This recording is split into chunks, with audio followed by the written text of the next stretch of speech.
Bonjour messieurs et mesdames les présidents, je m'appelle Ludivine et je suis très inquiète par rapport au climat. Depuis, je pense, toute la classe ici, on nous a rabâché quand on était plus petit que ça allait être la fin du monde, qu'il allait faire de plus en plus chaud. Et on nous a beaucoup angoissés par rapport à ça, mais il n'y a pas grand-chose qui est fait pour améliorer la situation. On a un énorme poids sur nos épaules, mais on ne nous aide pas. Bonjour mesdames et messieurs les présidents. Aujourd'hui, je m'appelle Ophélia. Aujourd'hui, je vais vous parler de mes inquiétudes par rapport au climat. Mes premières inquiétudes, c'est que l'environnement se dégrade jusqu'à disparaître. Et ce serait dramatique parce qu'il y a plein d'espèces qui n'ont rien demandé et qui vont être mêlées à ça. Ma seconde inquiétude, ce serait quand même que l'humanité elle-même vienne à disparaître parce qu'elle s'autodétruit en faisant des actions qui l'amènent à rien. Mais je pense qu'on peut changer ça, même si aujourd'hui le problème il est urgent. Il suffit qu'on change les choses, qu'on change notre façon de consommer, qu'on change des petits gestes dans notre quotidien. Mais pour ça, il faut de la sensibilisation, parce que nous les jeunes, dans toute notre classe de lycéens et même dans tout le lycée, on est quand même très peu alerte sur le sujet. Du coup, je pense que les interventions comme ce que vous êtes en train de faire sont très utiles, mais il faudrait que la politique s'en mêle un peu plus, de sensibiliser au sujet aux jeunes, parce que c'est nous l'avenir et que c'est nous qui allons hériter de la planète que vous nous avez laissée. Et donc il faut qu'on soit prêt à la protéger, mais pour ça, il faut qu'on sache les enjeux et qu'on soit unis avec les dirigeants du pays. Vu qu'on parle de climat, j'aimerais d'abord dire que j'ai très peur et que, on le dit peut-être pas assez souvent, mais c'est une angoisse qui déjà pèse en fait. C'est-à-dire que moi, depuis que je suis tout petit, chaque année, on me dit que la fin du monde est de plus en plus proche. C'est quand même quelque chose qui, en soi, est déjà un problème. C'est-à-dire que ça me provoque des problèmes d'anxiété, de peur et des complications mentales qui sont assez lourdes et difficiles à suivre. Est-ce que je fais de l'éco-anxiété ? Je pense que oui, parce que je suis une personne stressée de base et on m'a toujours répété, mes parents, que le réchauffement climatique était là, qu'on allait droit vers le mur et que c'était un peu la fin du monde. Et ça donne pas envie pour l'avenir, et on dirait qu'on n'aura pas vraiment d'avenir, ou si on en a un qui va être sombre et qui va pas être plaisant. Donc oui, ça me fait peur. Moi, en tant qu'étudiant, j'ai pas beaucoup de ressenti par rapport au climat, peut-être parce que je suis pas assez informé, mais aussi parce que j'ai d'autres préoccupations qui prennent plus de place dans ma tête, comme mon avenir professionnellement parlant, où je galère un peu à trouver le domaine où je veux travailler. Quand j'écoute la télé parler du climat et des problèmes que cela engendre à cause de l'activité humaine, on se retrouve surchargé d'informations, des fois très inutiles, qui ramènent tous à un but, mais tout le monde ne fait pas attention à ce but, mais plutôt juste à l'information. On va écouter l'information, on va le prendre en compte, puis après, l'instant suivant, on va passer à autre chose.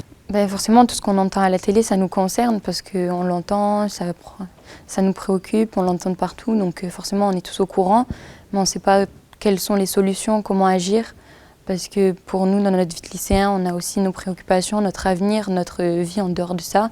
Et c'est vrai que le climat, on n'a peut-être pas le temps d'en parler ou forcément d'agir. J'avoue que ça me met assez en colère, au final, de me rendre compte que face à tout ça, je sais pertinemment qu'avec les écosystèmes qui sont fermement reliés entre eux, il suffirait que la mauvaise espèce s'éteigne pour que toute la chaîne alimentaire s'écroule et qu'on se retrouve avec quasiment plus rien à manger pour l'humanité. Ma première inquiétude, c'est l'extinction des espèces, parce que les animaux, c'est quelque chose qui me tient beaucoup à cœur. Et on voit en ce moment une extinction de masse, en fait. De plus en plus d'animaux meurent tous les jours, en particulier à cause de notre activité qui pollue et qui du coup réchauffe le climat et fait disparaître beaucoup de paysages, de forêts qui sont les environnements naturels de ces animaux-là.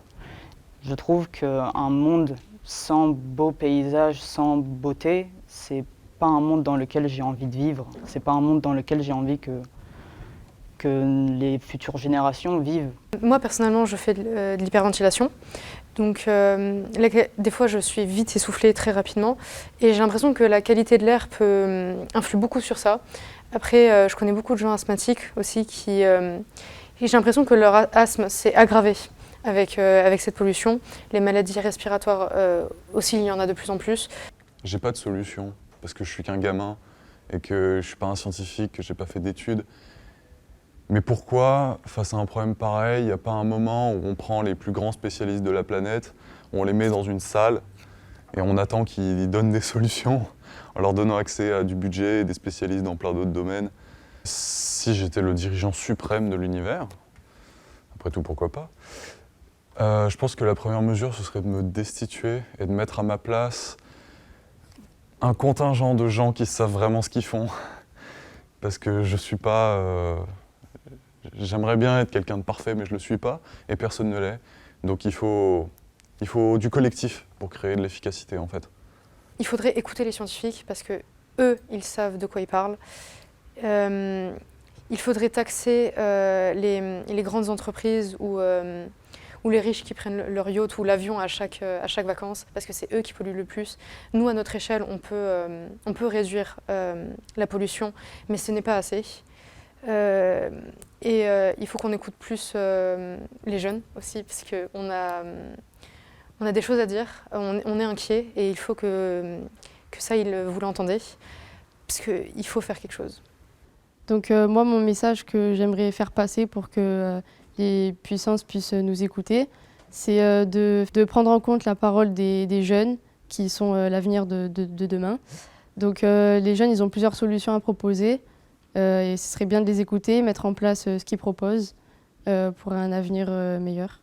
Je suis très contente que les médias s'intéressent à nous parce que nous, les lycéens, on est très souvent oubliés dans les luttes concernant le pays parce qu'on considère qu'on est jeune et que du coup on n'a pas d'esprit critique ou qu'on n'a pas de choses intéressantes à dire.